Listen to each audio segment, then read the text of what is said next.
Hello friends, welcome to high study. FCI food corporation of India की ओर से एक एग्ज़ाम कंडक्ट करवाया जा रहा है असिस्टेंट ग्रेड 3 के लिए। आज 21 जनवरी को इसकी चारों शिफ्ट कंप्लीट हो चुकी है।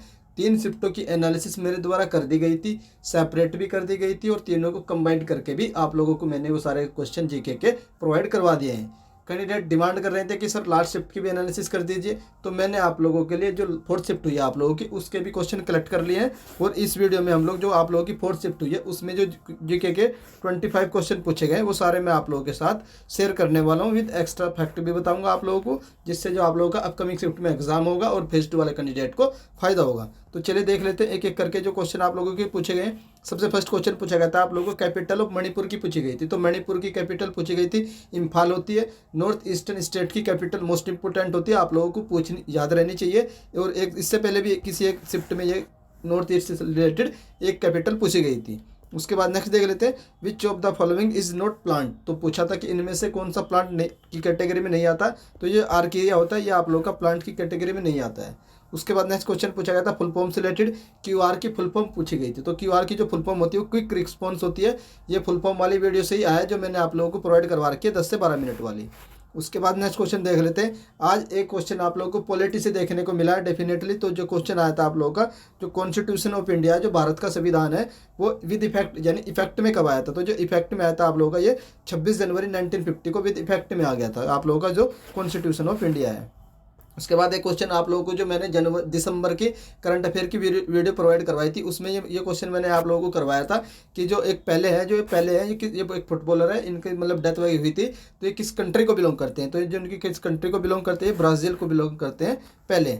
उसके बाद नेक्स्ट आता है आप लोगों का अम्बेडकर लाइफ बुक। तो ये बुक किसके द्वारा लिखी गई है। तो ये एक कांग्रेस के हमारे एमपी होते हैं, कौन, शशि थरूर। तो शशि थरूर के द्वारा बुक लिखी गई है अम्बेडकर लाइफ। मोस्ट इंपॉर्टेंट है, जो भी बुक शशि थरूर के द्वारा लिखी जाती है वो हमेशा एग्जाम में पूछी जाती है।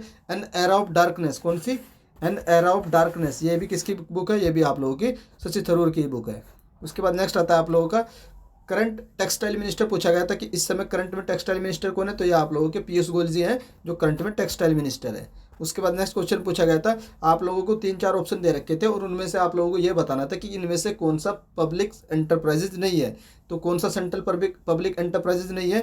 तो मैं आप लोगों को कुछ बता देता हूँ। इनके गेल हो गया, IOCL हो गया, इंडियन ऑयल कॉरपोरेशन हो गया, भेल ये क्या नाम भारत हैवी इलेक्ट्रिकल लिमिटेड हो गया, ऑयल इंडिया लिमिटेड हो गया। ये सारे किसमें पब्लिक सेक्टर के अंडर में आते हैं। जैसे आप लोग का CIL होगा, कोल इंडिया लिमिटेड होगा, तो ये सब पब्लिक सेक्टर के अंडर में आते हैं। इनसे रिलेटेड अगर कोई और ऑप्शन में होगा तो वो आप लोगों का करेक्ट हो जाएगा, वो आप लोगों का पब्लिक सेक्टर में नहीं आएगा। उसके बाद नेक्स्ट आता है earth is which number of largest planet. जो सबसे बड़े प्लेनेट में आता है तो अर्थ कौन से नंबर का लार्जेस्ट प्लेनेट आता है। तो ये आता है आप लोग का 5वें नंबर का। अगर आप लोगों से पूछा जाए कि जितने भी प्लेनेट है उनमें सबसे ज़्यादा डेंसिटी किस प्लेनेट की होती है तो आप लोगों का आंसर अर्थ हो जाएगा। अर्थ का ट्विन आए तो आप लोगों का आंसर विनस हो जाएगा, अर्थ की ट्विन। उसके बाद नेक्स्ट क्वेश्चन पूछा गया था which river originate from the Trimbakeshwar. जो मैंने आप लोगों को रिवर वाली वीडियो प्रोवाइड करवाई थी वहीं से क्वेश्चन आया कि त्र्यंबकेश्वर से कौन सी रिवर ओरिजिनेट होती है। तो ये आप लोगों की गोदावरी, महाराष्ट्र में एक जगह पड़ती है त्र्यंबकेश्वर नासिक में, तो वहीं से रिवर ओरिजिनेट होती है गोदावरी। उसके बाद नेक्स्ट क्वेश्चन पूछा गया था which of the following is a unicellular. तो यूनिसेलुलर कौन होता है, जो अमीबा होता है ये आप लोगों का यूनिसेलुलर होता है। बैक्टीरिया ये भी यूनिसेलुलर होता है। तो इनमें से जो भी आप लोगों का ऑप्शन में होगा वही आप लोगों का करेक्ट हो जाएगा, यूनिसेलुलर में जो अमीबा या फिर बैक्टीरिया। उसके बाद एक क्वेश्चन पूछा गया था जो फतेहपुर सीकरी है ये किस स्टेट में पड़ता है। या ये पूछा होगा या फिर ये पूछा होगा ये किसके द्वारा बनवाया गया था। तो इसको बसाया गया था महान किसके द्वारा, अकबर के द्वारा बनवाया गया था। और ये कहाँ पर है, यूपी में है। अगर बात कर लेते किस ईयर में बनवाया गया तो ईयर भी आप लोग याद रख सकते हैं 1571 में बनवाया गया था। 1556 से लेकर के 1605 तक अकबर ने रूल किया। 1556 से लेकर के 1605 तक अकबर ने रूल किया है। तो ये भी फैक्ट आप लोग अकबर के बारे में याद रख सकते हैं। उसके बाद नेक्स्ट आता है ईट राइट स्टेशन 2023 जनवरी में किसको मिला है। तो ये 2023 में ईट राइट स्टेशन जो मिला है ये वाराणसी रेलवे स्टेशन को मिला है। और ये अब इंडिया का 7वां स्टेशन बन चुका है जिसको ईट राइट स्टेशन की वो स्टेटस मिला है। अब मैंने कुछ क्वेश्चन आज एनालिसिस में ये देखा है कि जो जनवरी से भी क्वेश्चन को देखने को मिले, तो मैं जल्दी आप लोगों के लिए 15 जनवरी तक एक वीडियो करंट अफेयर की प्रोवाइड करवा दूंगा। जिन भी कैंडिडेट का एग्जाम 29 जनवरी को होने वाला है वो कैंडिडेट उस वीडियो को देख सकते हैं। और कैंडिडेट ये भी बता दीजिएगा कि किसका एग्जाम 29 जनवरी को होने वाला है। उसके बाद नेक्स्ट देख लेते हैं परम कौशल विकास योजना। ये जो परम कौशल विकास योजना ये कब लॉन्च की गई थी, ये 2015 में लॉन्च की गई थी। उसके बाद नेक्स्ट क्वेश्चन पूछा गया था आप लोगों का कि जो सेकेंड वर्ल्ड वॉर है ये कब स्टार्ट हुई थी। 1939 में स्टार्ट हुई थी। अगर आप लोगों से पूछा जाए कि फर्स्ट वर्ल्ड वॉर कब स्टार्ट हुई थी, तो 1914 से लेकर के 18 तक आप लोगों की फर्स्ट वर्ल्ड वॉर हुई थी। ये भी आप लोग याद रख सकते हैं। उसके बाद नेक्स्ट क्वेश्चन पूछा गया, अटल टनल जो है ये कहाँ पर सिचुएटेड है। तो जो अटल टनल है आप लोगों के लेह मनाली रूट पर पड़ती है और ये रोहतांग में स्थित है। कौन सी? अटल टनल, हिमाचल प्रदेश में। उसके बाद नेक्स्ट क्वेश्चन पूछा गया था, जो गैल्वेनोमीटर होता है, सबसे पहले आप लोगों को पता होना चाहिए कि जो गैल्वेनोमीटर होता है ये किस काम आता है। तो ये आप लोगों का किसी भी सर्किट में करंट को डिटेक्ट करने के, मतलब करंट फ्लो हो रही है नहीं हो रही है उसको डिटेक्ट करने के लिए यूज होता है। और ये मतलब इसका जो नाम है वो किस साइंटिस्ट के नाम पर है। तो ये आप लोग का ल्यूगी गलानी, जो ल्यूगी गलवानी है उन्हीं के नाम पर इसका साइंटिस्ट का नेम है ल्यूगी गलवानी हो जाएगा। ये यहाँ पर भी आ जाएगा तो थोड़ी सी मिस प्रिंट है इसमें, आप लोग गलवानी कर लेना। ल्यूगी गलवानी के नाम पर इस इंस्ट्रूमेंट का नाम रखा गया है। फिर एक क्वेश्चन पूछा गया था कि वुड डिस्पैच जो है ये हिस्ट्री में आता है कि वुड डिस्पैच, ये शायद 1854 की बात है कि वुड डिस्पैच जो था ये किससे रिलेटेड है। तो ये आप लोगों का एजुकेशन से रिलेटेड है। वुड डिस्पैच मोस्ट इंपॉर्टेंट है। उसके बाद नेक्स्ट आता है आप लोगों का chemical use to make the match stick. जो आप लोगों की माचिस जो होती है उसकी जो स्टिक होती है उसको बनाने के लिए कौन सा केमिकल यूज होते हैं। तो यूज होता है आप लोगों का रेड फास्फोरस। उसके बाद नेक्स्ट क्वेश्चन पूछा गया था, सेकंड हाईएस्ट माउंटेन इंडिया में दूसरा सबसे ऊंचा माउंटेन कौन सा है। तो ये आप लोगों का नंदा देवी होता है। अगर पूछा जाए कि नंदा देवी किस डिस्ट्रिक्ट में पड़ता है तो आप लोगों को याद रखना उत्तराखंड। तो उत्तराखंड में पड़ता है आप लोगों का नंदा देवी। उसके बाद नेक्स्ट क्वेश्चन पूछा गया था, कैपिटल ऑफ द एंशिएंट महाजनपद कि वो एक वत्स था, जो वत्स की कैपिटल पूछी गई थी। तो इसकी कैपिटल क्या आप लोगों की कौशाम्बी थी। पूछा जाए कि टोटल कितने महाजनपद थे, तो टोटल 16 महाजनपद थे। पूछा जाए कि सबसे ज़्यादा किस स्टेट में महाजनपद थे, तो आप लोग याद रख लेना यूपी।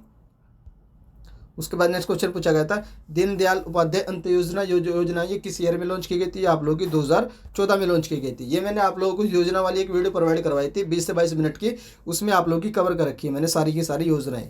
उसके बाद नेक्स्ट क्वेश्चन पूछा गया था, प्रधानमंत्री किसान सम्मान निधि योजना जो होती है ये फार्मर के लिए होती है। कोई भी फार्मर होता है उसको एक थोड़ी सी असिस्टेंट दी जाती है। तो यही पूछा है कि उसको कितनी असिस्टेंट दी जाती है। तो ये आप लोग को 6000 की, 600 नहीं 6000 की असिस्टेंट दी जाती है। और ये 2-2 हज़ार की 3 इंस्टॉलमेंट होती है। 2-2 हज़ार की 3 इंस्टॉलमेंट होती है। और ये 4 महीने में एक इंस्टॉलमेंट आती है। तो टोटल आप लोगों को एक साल में 6000 की फार्मर को असिस्टेंट प्रोवाइड करवाई जाती है as a DBT, direct benefit transfer के थ्रू ये जो हेल्प है ये दी जाती है किसको, हमारे फार्मर्स को।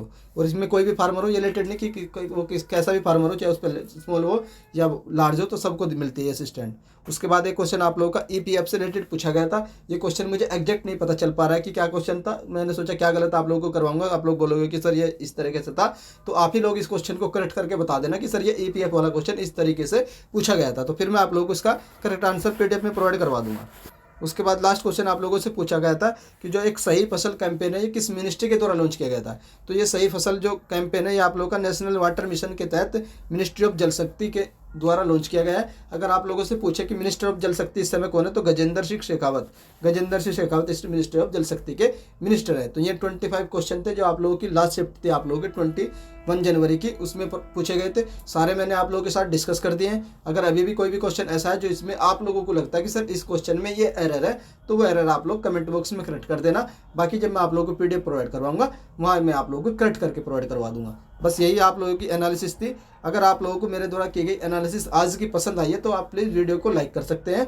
और अब आप लोग क्या चाहते हैं, मैं आप लोगों के लिए ट्राई कर रहा हूँ कि फेज़ 2 के लिए आप लोगों को कल से कुछ वीडियो प्रोवाइड करवा दूँ, एक प्रॉपर स्ट्रेटजी भी बता दूँ कि फेज़ 2 के लिए आप लोगों को कैसे प्रिपेयर करनी चाहिए, किस कैंडिडेट को कितने मार्क्स पर फेज़ 2 के लिए प्रिपेयर करना चाहिए। उसके लिए आप लोग मुझे कमेंट करके बता देना कि सर हमें कल जल्दी से एक प्रॉपर स्ट्रेटजी की वीडियो बता दीजिए फेज़ 2 के लिए, और कौन कौन सी क्लासेस होंगी उसकी इन्फॉर्मेशन आप लोग को मैं कल दे दूंगा। लेकिन आप लोग मुझे कमेंट करके बता देना कि आप लोगों की क्या क्या रिक्वायरमेंट है। मटेरियल भी मैं आप लोगों को PDF की फॉर्म में प्रोवाइड करवाता रहूँगा अपने टेलीग्राम ग्रुप में। टेलीग्राम ग्रुप का लिंक आप लोगों को इस वीडियो के डिस्क्रिप्शन में प्रोवाइड करवा दे रहा हूँ, वीडियो के कमेंट बॉक्स में पिन करवा दूंगा, जा करके वो ग्रुप ज्वाइन कर लीजिए। ऑलरेडी वहाँ पर हर एक कंटेंट मैंने फ्री में प्रोवाइड करवा रखा है, कोई पेड नहीं होगा, हमेशा फ्री रहने वाला है आप लोगों को HTD चैनल से जो भी कंटेंट मिलने वाला है। वीडियो देखने के लिए धन्यवाद। बाकी चैनल को सब्सक्राइब कर लीजिए, आप लोगों का ही फायदा होगा।